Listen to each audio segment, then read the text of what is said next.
بسم اللہ الرحمن الرحیم۔ شروع کرتا ہوں اللہ کے نام سے جو بے انتہا مہربان نہایت رحم والے ہیں۔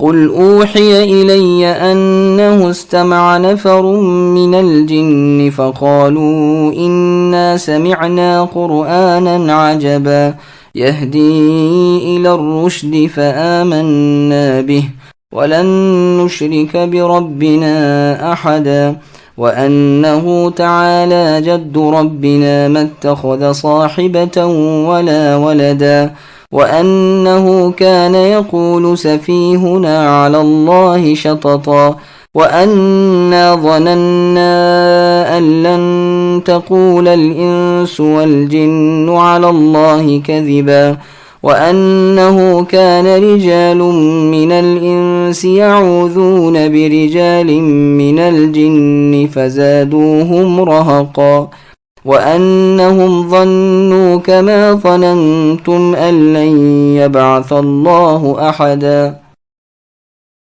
اے محمد صلی اللہ علیہ وسلم، آپ کہہ دیجئے کہ مجھے وحی کی گئی ہے کہ جنوں کی ایک جماعت نے قرآن سنا اور کہا کہ ہم نے عجیب قرآن سنا ہے جو راہ راست سمجھاتا ہے، ہم تو اس پر ایمان لا چکے، اب ہم ہرگز کسی کو بھی اپنے رب کا شریک نہ بنائیں گے۔ بے شک ہمارے رب کی بڑی شان بلند ہے، نہ اللہ کی بیوی ہے نہ اولاد۔ یقیناً ہم میں سے بے وقوفوں نے اللہ تعالیٰ کے ذمے جھوٹی باتیں لگا دی ہیں، اور ہم تو یہی سمجھتے رہے کہ ناممکن ہے کہ انسان اور جنات اللہ تعالیٰ پر جھوٹی باتیں لگائے۔ بات یہ ہے کہ چند انسان بعض جنات سے پناہ طلب کیا کرتے تھے، جس سے جنات اپنی سرکشی میں اور بڑھ گئے، اور انسانوں نے بھی تم جنوں کی طرح گمان کر لیا تھا کہ اللہ تعالیٰ کسی کو نہ بھیجیں گے یا کسی کو دوبارہ زندہ نہ کریں گے۔ سامعین، اب ان آیتوں کی تفسیر سماعت کیجیے۔ جنہوں نے بھی قرآن سنا۔ اللہ تبارک و تعالیٰ اپنے رسول محمد مصطفیٰ صلی اللہ علیہ وسلم سے فرماتے ہیں کہ اپنی قوم کو اس واقعے کی اطلاع دو کہ جنہوں نے قرآن کریم سنا، اسے سچا مانا، اس پر ایمان لائے اور اس کے مطیع بن گئے۔ تو فرماتے ہیں کہ اے نبی، تم کہو کہ میری طرف وحی کی گئی ہے کہ جنوں کی ایک جماعت نے قرآن کریم سنا اور اپنی قوم میں جا کر خبر کی کہ آج ہم نے عجیب و غریب کتاب سنی جو سچا اور نجات کا راستہ بتلاتی ہے، ہم تو اسے مان چکے، ناممکن ہے کہ اب ہم اللہ تعالیٰ کے ساتھ کسی اور کی عبادت کریں۔ یہی مضمون ان آیتوں میں گزر چکا ہے۔ وَإِذْ صَرَفْنَا إِلَيْكَ سورہ احقاف آیت نمبر 29، یعنی جبکہ ہم نے جنوں کی ایک جماعت کو تمہاری طرف لوٹایا تاکہ وہ قرآن سنیں، اور اس کی تفسیر احادیث سے وہیں ہم بیان کر چکے ہیں، یہاں دہرانے کی ضرورت نہیں۔ پھر یہ جنات اپنی قوم سے فرماتے ہیں کہ ہمارے رب کے کام، قدرت اور امر بہت بلند و بالا، بڑا ذی شان اور ذی عزت ہے۔ اللہ کی نعمتیں، قدرتیں اور مخلوق پر مہربانیاں بہت باوقعت ہیں۔ اللہ کی جلالت و عظمت بلند پایا ہے۔ اللہ کا جلال و اکرام بہت بڑھا چڑھا ہوا ہے۔ اللہ کا ذکر بلند رتبہ ہے۔ اللہ کی شان اعلیٰ ہے۔ ابن عباس رضی اللہ عنہما سے مروی ہے کہ جد کہتے ہیں باپ کو اگر جنات کو یہ علم ہوتا کہ انسانوں میں جد ہوتا ہے تو وہ اللہ تعالیٰ کی نسبت یہ لفظ نہ کہتے۔ گو یہ قول سندن قوی ہے، لیکن کلام بنتا نہیں اور کوئی مطلب سمجھ میں نہیں آتا۔ ممکن ہے کہ اس میں کچھ کلام چھوٹ گیا ہو، اللہ عالم۔ پھر اپنی قوم سے کہتے ہیں کہ اللہ تعالیٰ اس سے پاک اور برتر ہیں کہ اللہ کی بیوی ہو یا اللہ کی اولاد ہو۔ پھر کہتے ہیں کہ ہمارا بیوقوف یعنی شیطان اللہ تعالیٰ پر جھوٹ تہمت رکھتا ہے، اور یہ بھی ہو سکتا ہے کہ مراد اس سے عام ہو، یعنی جو شخص اللہ تعالیٰ کی اولاد اور بیوی ثابت کرتا ہے بے عقل ہے، جھوٹ بکتا ہے، باطل عقیدہ رکھتا ہے اور ظالمانہ بات منہ سے نکالتا ہے۔ پھر فرماتے ہیں کہ ہم تو اسی خیال میں تھے کہ جن و انس اللہ تعالیٰ پر جھوٹ نہیں باندھ سکتے، لیکن قرآن سن کر معلوم ہوا کہ یہ دونوں جماعتیں رب العالمین پر تہمت رکھتی تھیں۔ دراصل اللہ تعالیٰ کی ذات اس عیب سے پاک ہے۔ پھر کہتے ہیں کہ جنات کے زیادہ بہکنے کا سبب یہ ہوا کہ وہ دیکھتے تھے کہ جب کبھی انسان کسی جنگل یا ویرانے میں جاتے ہیں تو جنات کی پناہ طلب کیا کرتے ہیں، جیسے کہ جاہلیت کے زمانے کے عرب کی عادت تھی کہ جب کسی پڑاؤ پر اترتے تو کہتے کہ اس جنگل کے بڑے جن کی پناہ میں ہم آتے ہیں، اور سمجھتے تھے کہ ایسا کہہ لینے کے بعد تمام جنات کے شر سے ہم محفوظ ہو جاتے ہیں۔ جس طرح کسی شہر میں جاتے تو وہاں کے بڑے رئیس کی پناہ لیتے کہ شہر کے اور دشمن لوگ انہیں ایذا نہ پہنچائے۔ جنہوں نے جب یہ دیکھا کہ انسان بھی ہماری پناہ لیتے ہیں تو ان کی سرکشی اور بڑھ گئی، اور انہوں نے اور بری طرح انسانوں کو ستانا شروع کیا۔ اور یہ بھی مطلب ہو سکتا ہے کہ جنات نے یہ حالت دیکھ کر انسانوں کو اور خوفزدہ کرنا شروع کیا اور انہیں طرح طرح سے ستانے لگے۔ دراصل جنات انسانوں سے ڈرا کرتے تھے جیسے کہ انسان جنوں سے، بلکہ اس سے بھی زیادہ، یہاں تک کہ جس جنگل بیابان میں انسان جا پہنچتا تھا تو وہاں سے جنات بھاگ کھڑے ہوتے تھے۔ لیکن جب سے اہل شرک نے خود ان سے پناہ مانگنی شروع کی اور کہنے لگے کہ اس وادی کے سردار جن کی پناہ میں ہم آتے ہیں اس سے کہ ہمیں یا ہماری اولاد و مال کو ضرر پہنچے، اب جنہوں نے سمجھا کہ یہ تو خود ہم سے ڈرتے ہیں تو ان کی جرت اور بڑھ گئی، اور اب انہوں نے طرح طرح سے ڈرانا، ستانا اور چھیڑنا شروع کر دیا۔ وہ گناہ میں، خوف میں اور طغیانی میں اور سرکشی میں اور بڑھ گئے۔ یہی بیان اس آیت میں ہے جو رسول اللہ صلی اللہ علیہ وسلم پر مکے میں اتری کہ بعض لوگ جنات کی پناہ مانگا کرتے تھے۔ ایسا ممکن ہے کہ یہ بھیڑیا بن کر آنے والا بھی جن ہی ہو اور بکری کے بچے کو پکڑ لے گیا ہو اور چرواہے کی اس دہائی پر چھوڑ دیا ہو تاکہ چرواہے کو اور پھر اس کی بات سن کر اوروں کو اس بات کا یقین کامل ہو جائے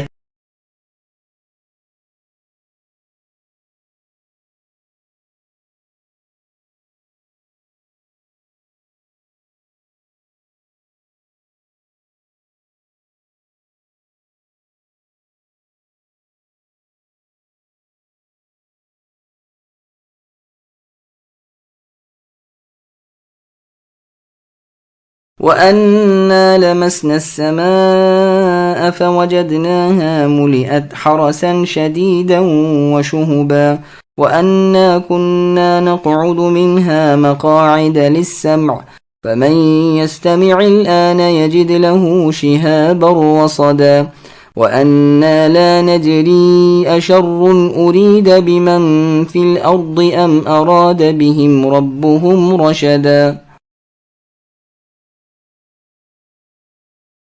جنہوں نے کہا ہم نے آسمان کو ٹٹول کر دیکھا تو اسے سخت چوکیداروں اور سخت شعلوں سے پر پایا۔ اس سے پہلے ہم باتیں سننے کے لیے آسمان میں جگہ جگہ بیٹھ جایا کرتے تھے، اب جو بھی کان لگاتا ہے وہ ایک شعلے کو اپنی طاق میں پاتا ہے۔ ہم نہیں جانتے کہ زمین والوں کے ساتھ کسی برائی کا ارادہ کیا گیا ہے یا ان کے رب کا ارادہ ان کے ساتھ بھلائی کا ہے۔ سامعین، اب ان آیتوں کی تفسیر سماعت کیجیے۔ جنوں پر پابندی۔ رسول اللہ صلی اللہ علیہ وسلم کی بعثت یعنی آپ کو نبی بنائے جانے سے پہلے جنات آسمانوں پر جاتے، کسی جگہ بیٹھتے اور کان لگا کر فرشتوں کی باتیں سنتے اور پھر آ کر کاہنوں کو خبر دیتے تھے، اور کاہن ان باتوں کو بہت کچھ نمک مرچ لگا کر اور ایک میں 100 جھوٹ ملا کر اپنے ماننے والوں سے کہتے۔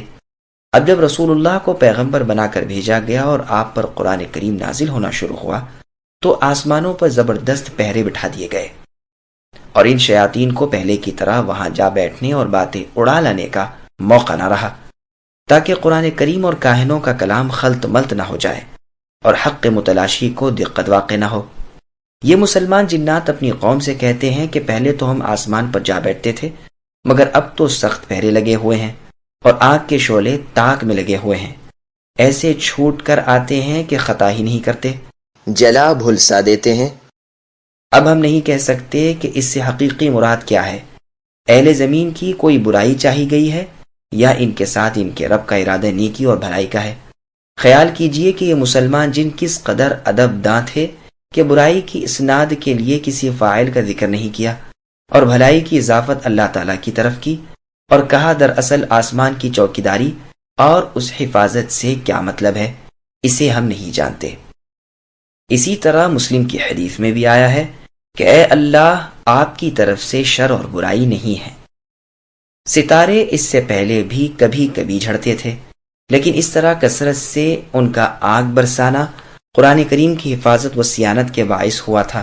چنانچہ ایک حدیث میں ہے جس کو امام مسلم لائے ہیں، ہم رسول اللہ صلی اللہ علیہ وسلم کے پاس بیٹھے ہوئے تھے کہ ناگہاں ایک ستارہ جھڑا اور بڑی روشنی ہو گئی۔ تو آپ نے ہم سے دریافت فرمایا کہ پہلے اسے جھڑتا دیکھ کر تم کیا کہا کرتے تھے؟ ہم نے کہا اللہ کے رسول ہمارا خیال تھا کہ یا تو کسی بڑے کے تولد پر جھڑتا ہے یا کسی بڑے کی موت پر۔ رسول اللہ نے فرمایا نہیں، بلکہ اللہ تعالیٰ جب کبھی کسی کا آسمان پر فیصلہ کرتے ہیں۔ یہ حدیث پورے طور پر سورہ سبا کی تفسیر میں گزر چکی ہے۔ دراصل ستاروں کا بکثرت گرنا، جنات کا ان سے ہلاک ہونا، آسمان کی حفاظت کا بڑھ جانا، ان کا آسمان کی خبروں سے محروم ہو جانا ہی اس امر کا باعث بنا کہ یہ نکل کھڑے ہوئے اور انہوں نے چاروں طرف تلاش شروع کر دی کہ کیا وجہ ہوئی جو ہمارا آسمانوں پر جانا موقوف ہو گیا۔ چنانچہ ان میں سے ایک جماعت کا گزر عرب میں ہوا اور یہاں رسول اللہ صلی اللہ علیہ وسلم کو صبح کی نماز میں قرآن شریف پڑھتے ہوئے سنا اور سمجھ گئے کہ اس نبی کی بعثت اور اس کلام کا نزول ہی ہماری بندش کا سبب ہے۔ بس خوش نصیب سمجھدار جن تو مسلمان ہو گئے، باقی اور جنات کو ایمان نصیب نہ ہوا۔ سورہ احقاف کی آیت نمبر 29 وَإِذْ صَرَفْنَا إِلَيْكَ نَفَرًا مِّنَ الْجِنِّ میں اس کا پورا بیان گزر چکا ہے۔ ستاروں کا جھنڈا، آسمان کا محفوظ ہو جانا جنات ہی کے لیے نہیں بلکہ انسانوں کے لیے بھی ایک خوفناکی کی علامت تھی۔ وہ گھبرا رہے تھے اور منتظر تھے کہ دیکھیں کیا نتیجہ ہوتا ہے۔ عموماً انبیاء علیہم السلام کی تشریف آوری اور اللہ کے دین کے اظہار کے وقت ایسا ہوتا بھی تھا۔ سدی رحمۃ اللہ علیہ فرماتے ہیں کہ شیاطین اس سے پہلے آسمانی بیٹھکوں میں بیٹھ کر فرشتوں کی آپس کی باتیں اڑا لیا کرتے تھے۔ جب رسول اللہ صلی اللہ علیہ وسلم پیغمبر بنائے گئے تو ایک رات ان شیاطین پر بڑی شعلہ باری ہوئی، جسے دیکھ کر اہل طائف گھبرا گئے کہ شاید آسمان والے ہلاک ہو گئے۔ انہوں نے دیکھا کہ تابڑ توڑ ستارے ٹوٹ رہے ہیں، شعلے اٹھ رہے ہیں اور دور دور تک تیزی کے ساتھ جا رہے ہیں۔ انہوں نے غلام آزاد کرنے، اپنے جانوروں کو اللہ کی راہ چھوڑنا شروع کر دیا۔ آخر عبد یا لیل ابن عمرو ابن عمیر نے ان سے کہا کہ اے طائف والو، تم کیوں اپنے مال برباد کر رہے ہو؟ تم نجوم دیکھو، اگر ستاروں کو اپنی اپنی جگہ پاؤ تو تم سمجھ لو کہ آسمان والے تباہ نہیں ہوئے، بلکہ یہ سب کچھ انتظامات صرف ابن ابی کبشہ کے لیے ہو رہے ہیں۔ اور اگر تم دیکھو کہ فی الحقیقت ستارے اپنی مقررہ جگہ پر نہیں ہیں تو بے شک اہل آسمان کو ہلاک شدہ مان لو۔ انہوں نے نجوم دیکھا تو ستارے سب اپنی اپنی مقررہ جگہ پر نظر آئے، تب انہیں چین آیا۔ شیطانوں میں ہلچل، شیاطین میں بھی بھاگ دوڑ مچ گئی۔ یہ ابلیس کے پاس آئے، واقعہ کہہ سنایا تو ابلیس نے کہا میرے پاس ہر علاقے کی مٹی لاؤ، تو مٹی لائی گئی۔ اس نے سونگی اور سونگ کر بتایا کہ اس کا باعث مکے میں ہے۔ 7 جنات نصیبین کے رہنے والے مکہ پہنچے۔ رسول اللہ صلی اللہ علیہ وسلم مسجد حرام میں نماز پڑھ رہے تھے اور قرآن کریم کی تلاوت کر رہے تھے، جسے سن کر ان کے دل نرم ہو گئے۔ بہت ہی قریب ہو کر قرآن سنا، پھر اس کے اثر سے مسلمان ہو گئے اور اپنی قوم کو بھی دعوت اسلام دی۔ قرآن مجید کے متن سے یہ معلوم ہوتا ہے کہ یہ سب باتیں جنات رسول اللہ صلی اللہ علیہ وسلم سے کہہ رہے ہیں، اپنی قوم سے نہیں۔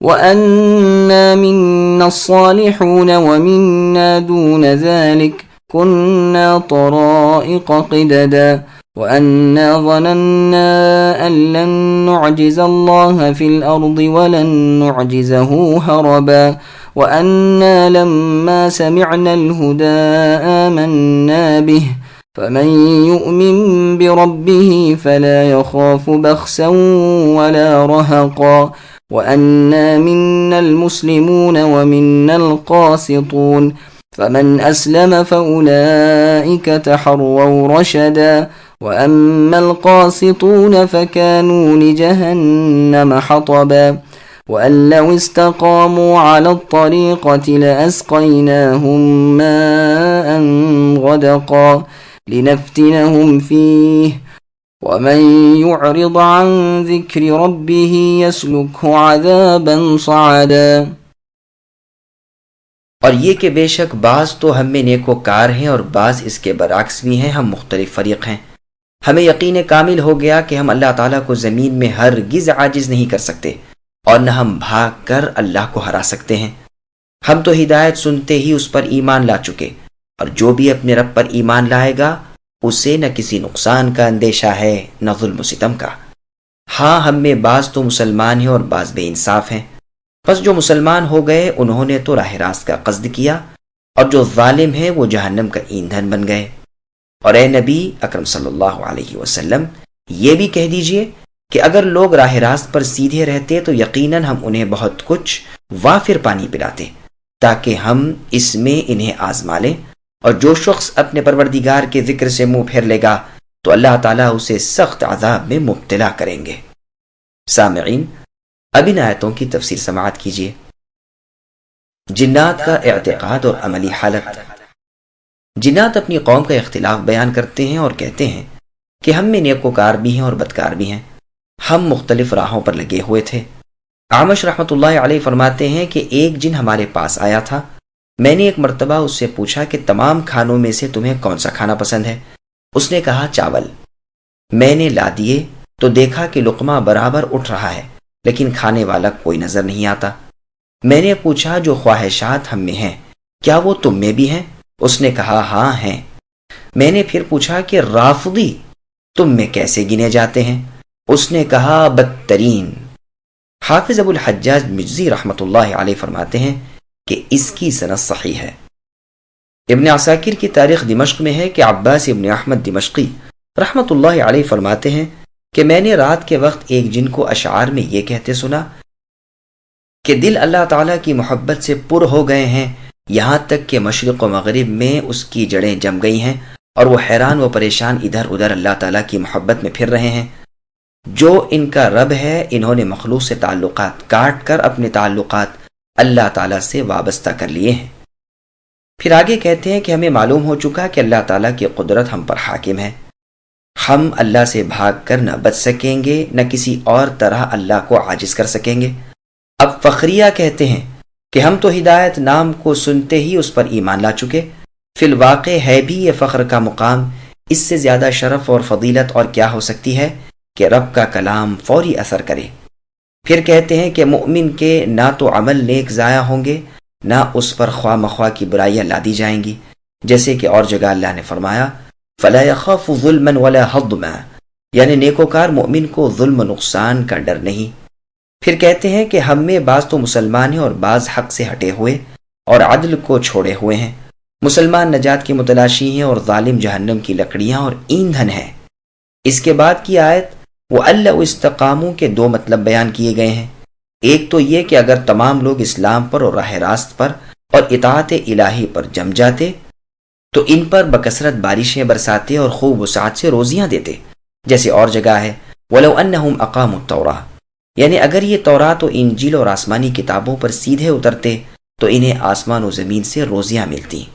ایک اور جگہ اللہ کا فرمان ہے وَلَوْ أَنَّ أَهْلَ الْقُرَىٰ آمَنُوا وَاتَّقَوْا لَفَتَحْنَا عَلَيْهِمْ بَرَكَاتٍ مِّنَ السَّمَاءِ وَالْأَرْضِ، یعنی اگر بستی والے ایمان لے آتے اور اس طرح متقی بن جاتے تو ہم ان پر آسمان و زمین کی برکتیں کھول دیتے، یہ اس لیے کہ ان کی پختہ جانچ ہو جائے کہ ہدایت پر کون جمع رہتا ہے اور کون پھر سے گمراہی کی طرف لوٹ جاتا ہے۔ مقاتل رحمۃ اللہ علیہ فرماتے ہیں کہ یہ آیت کفار قریش کے بارے میں اتری ہے جبکہ ان پر 7 سال کا قحط پڑا تھا۔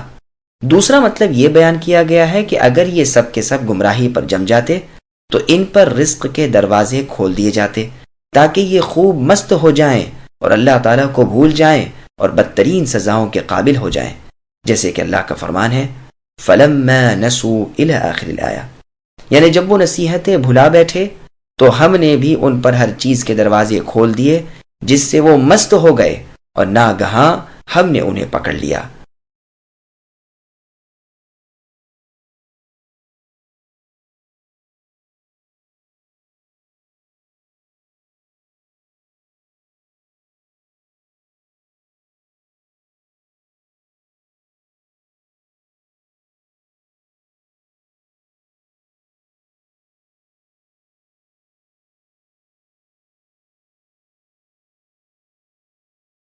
وأن المساجد لله فلا تدعوا مع الله أحدا وأنه لما قام عبد الله يدعوه كادوا يكونون عليه لبدا قل إنما أدعو ربي ولا أشرك به أحدا قل إني لا أملك لكم ضرا ولا رشدا قل إني لن يجيرني من الله أحد ولن أجد من دونه ملتحدا إلا بلاغا من الله ورسالاته ومن يعص الله ورسوله فإن له نار جهنم خالدين فيها أبدا حتى إذا رأوا ما يوعدون فسيعلمون من أضعف ناصرا وأقل عددا۔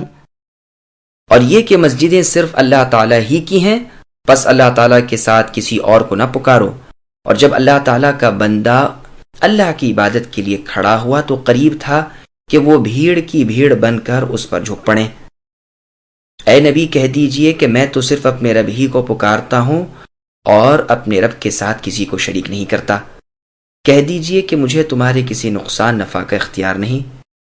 کہہ دیجئے کہ مجھے ہرگز کوئی اللہ سے بچا نہیں سکتا، اور میں ہرگز اللہ کے سوا کوئی جائے پناہ بھی پا نہیں سکتا۔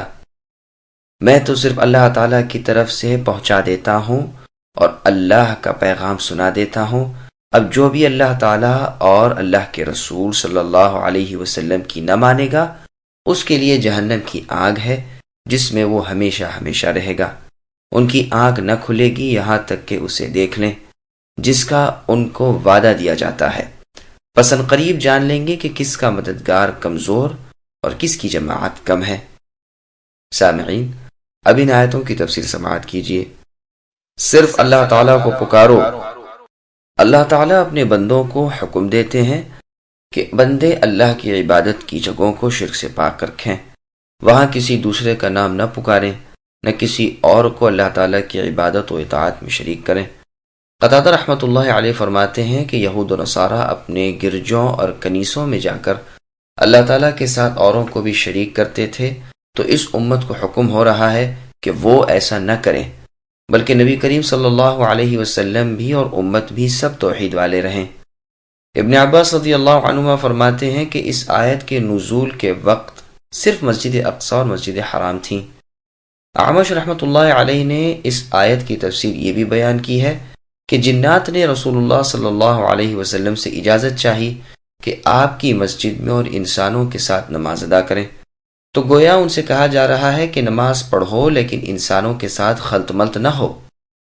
سعید ابن جبیر رحمۃ اللہ علیہ فرماتے ہیں کہ جنہوں نے رسول اللہ صلی اللہ علیہ وسلم سے عرض کیا کہ ہم تو دور دراز رہتے ہیں، نمازوں میں آپ کی مسجد میں کیسے پہنچ سکیں گے، تو انہیں کہا جاتا ہے کہ مقصود نماز کا ادا کرنا اور صرف اللہ تعالیٰ ہی کی عبادت بجا لانا ہے، خواہ کہیں ہو۔ اکرمہ رحمۃ اللہ علیہ فرماتے ہیں کہ یہ آیت عام ہے اور تمام مساجد کو شامل ہے۔ سعید بن جبیر رحمۃ اللہ علیہ فرماتے ہیں کہ یہ آیت اعضائے سجدہ کے بارے میں نازل ہوئی ہے، یعنی جن اعضاء پر تم سجدہ کرتے ہو وہ سب اللہ تعالیٰ ہی کے ہیں، پس تم پر ان اعضاء سے دوسرے کے لیے سجدہ کرنا حرام ہے۔ صحیح حدیث میں ہے کہ مجھے 7 ہڈیوں پر سجدہ کرنے کا حکم دیا گیا ہے، پیشانی اور ہاتھ کے اشارے سے ناک کو بھی اس میں شامل کر لیا، اور دونوں ہاتھ، دونوں گھٹنے اور دونوں پہنچے۔ یہ حدیث بخاری اور مسلم کی ہے۔ آیت لما قاما کا ایک مطلب تو یہ ہے کہ جنات نے جب رسول اللہ صلی اللہ علیہ وسلم کی زبانی تلاوت قرآن سنی تو اس طرح آگے بڑھ بڑھ کر جھکنے لگے کہ گویا ایک دوسرے کے سروں پر چڑھے چلے جاتے ہیں۔ دوسرا مطلب یہ ہے کہ جنات اپنی قوم سے کہہ رہے ہیں کہ رسول اللہ کے اصحاب کی اطاعت و چاہت کی حالت یہ ہے کہ جب رسول اللہ نماز کو کھڑے ہوتے ہیں اور اصحاب رسول پیچھے ہوتے ہیں تو برابر اطاعت و اقتداء میں آخر تک مشغول رہتے ہیں، گویا ایک حلقہ ہے۔ تیسرا قول یہ ہے کہ جب رسول اللہ لوگوں میں اللہ تعالیٰ کی توحید کا اعلان کرتے ہیں تو کافر لوگ دانت چبا چبا کر الجھ جاتے ہیں، جنات و انسان مل جاتے ہیں، گو اس امر دین کو مٹا دیں اور اس کی روشنی کو چھپا لیں، مگر اللہ تعالیٰ کا ارادہ اس کے خلاف ہو چکا ہے۔ یہ تیسرا قول ہی زیادہ ظاہر معلوم ہوتا ہے، کیونکہ اس کے بعد ہی ہے کہ میں تو صرف اپنے رب کا نام پکارتا ہوں اور کسی اور کی عبادت نہیں کرتا۔ یعنی جب دعوت حق اور توحید کی آواز ان کے کان میں پڑی جو مدتوں سے غیر مانوس ہو چکی تھی، تو ان کفار نے ایذا رسانی، مخالفت اور تکذیب پر کمر باندھ لی اور حق کو مٹا دینا چاہا اور رسول اللہ کی عداوت پر اجماع کر لیا۔ اس وقت ان سے رسول اللہ نے کہا کہ میں تو اپنے پالنے والے وحدہ لا شریک لہ اللہ کی عبادت میں مشغول رہوں گا۔ میں اللہ ہی کی پناہ میں ہوں، اللہ ہی پر میرا توکل ہے، وہی میرے سہارا ہیں۔ مجھ سے یہ توقع ہرگز نہ رکھو کہ میں کسی اور کے سامنے جھکوں یا اس کی عبادت کروں۔ میں تم جیسا انسان ہوں، تمہارے نفع نقصان کا مالک نہیں ہوں۔ میں تو اللہ تعالیٰ کا ایک غلام ہوں، اللہ تعالیٰ کے بندوں میں سے ایک بندہ ہوں۔ تمہاری ہدایت و دلالت کا مختار و مالک نہیں، سب چیزیں اللہ تعالیٰ کے قبضے میں ہیں، میں تو صرف پیغام رساں ہوں۔ اگر میں خود بھی اللہ تعالیٰ کی معصیت کروں تو اللہ تعالیٰ مجھے ضرور عذاب دیں گے، اور کسی سے نہ ہو سکے گا کہ مجھے بچا لے۔ مجھے کوئی پناہ کی جگہ اللہ کے سوا نظر ہی نہیں آتی، میری حیثیت صرف مبلغ اور رسول کی ہے۔ بعض تو کہتے ہیں کہ اللہ کا استثناء لا املکو سے ہے، یعنی میں نفع و نقصان اور ہدایت و ضلالت کا مالک نہیں، میں تو صرف تبلیغ کرنے والا، پیغام پہنچانے والا ہوں۔ اور ہو سکتا ہے کہ لن یجیرنی سے یہ استثناء ہو، یعنی اللہ تعالیٰ کے عذابوں سے مجھے صرف میری رسالت کی ادائیگی ہی بچا سکتی ہے، جیسے اور جگہ اللہ نے فرمایا یا ایھا الرسول بلغ ما انزل الیک من ربک الی آخر الآیہ، یعنی اے رسول صلی اللہ علیہ وسلم، آپ کی طرف جو آپ کے رب کی طرف سے اتارا گیا ہے اسے پہنچا دیجئے، اور اگر آپ نے یہ نہ کیا تو آپ نے حق رسالت ادا نہیں کیا۔ اللہ تعالیٰ آپ کو لوگوں سے بچا لیں گے۔ نافرمانوں کے لیے ہمیشگی والی جہنم کی آگ ہے، جس میں سے نہ وہ نکل سکیں گے اور نہ بھاگ سکیں گے۔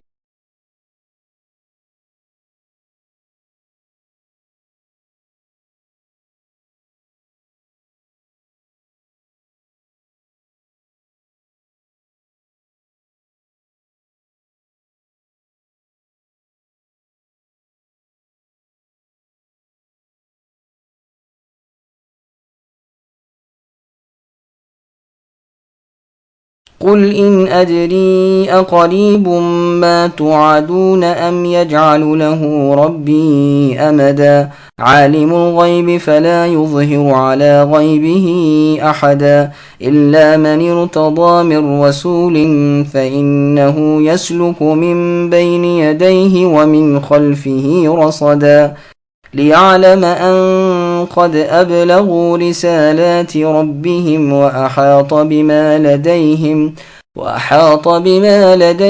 وأحصى كل شيء عددا۔ اے نبی کہہ دیجئے کہ مجھے نہیں معلوم کہ جس کا وعدہ تم سے کیا جاتا ہے وہ قریب ہے یا میرے رب اس کے لیے دور کی مدت مقرر کر دیں۔ وہ اللہ غیب کے جاننے والے ہیں اور اپنے غیب پر کسی کو مطلع نہیں کرتے سوائے اس پیغمبر کے جسے وہ پسند کر لے، لیکن اس کے بھی آگے پیچھے پہرے دار مقرر کر دیتے ہیں تاکہ ان کے اپنے رب کے پیغام پہنچا دینے کا علم ہو جائے۔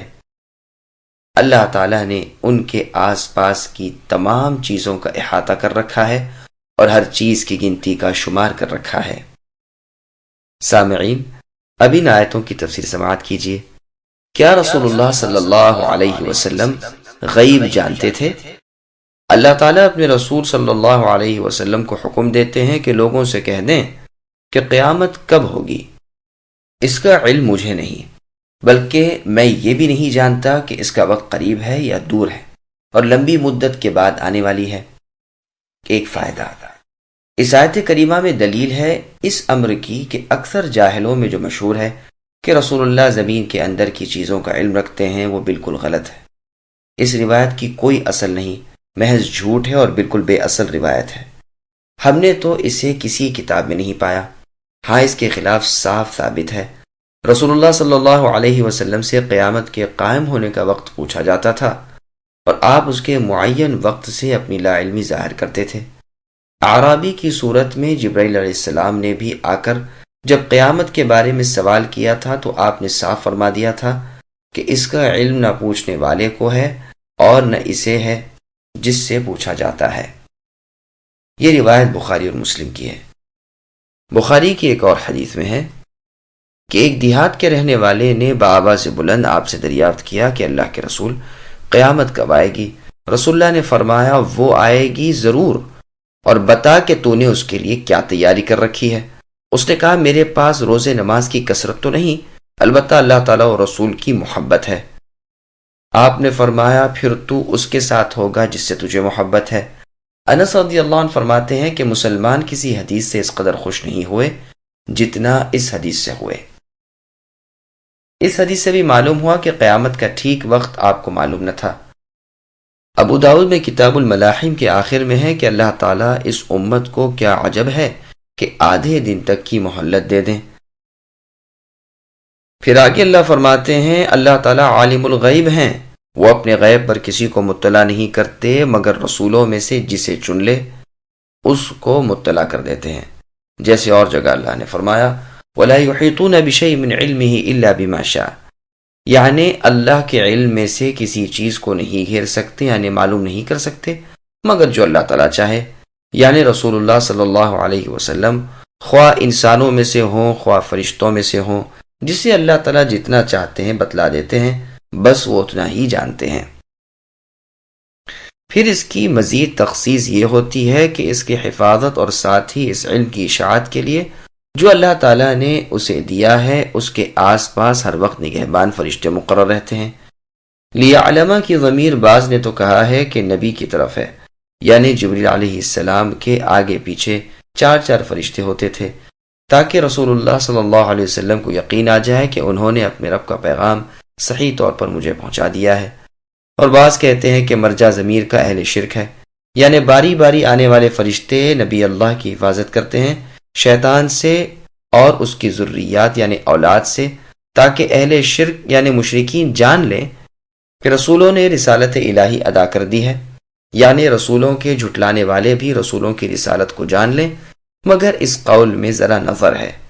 یعقوب کی قرات پیش کے ساتھ ہے، یعنی لوگ جان لیں کہ رسولوں نے تبلیغ کر دی، اور ممکن ہے کہ یہ مطلب ہو کہ اللہ تعالیٰ جان لے، یعنی وہ اپنے رسولوں کے اپنے فرشتے بھیج کر حفاظت کرتے ہیں تاکہ وہ رسالت ادا کر سکے اور وحی الہی محفوظ رہ سکیں، اور اللہ تعالیٰ جان لے کہ انہوں نے رسالت اللہ ادا کر دی ہے، جیسا کہ اللہ نے فرمایا وَمَا جَعَلْنَا الْقِبْلَةَ الَّتِي كُنْتَ عَلَيْهَا إِلَّا لِنَعْلَمَ مَن يَتَّبِعُ الرَّسُولَ مِمَّن يَنقَلِبُ عَلَىٰ عَقِبَيْهِ، یعنی جس قبلے پر اے نبی آپ تھے اسے ہم نے صرف اس لیے مقرر کیا تھا کہ ہم رسول کے سچے تابع داروں اور مرتدوں کو جان لیں۔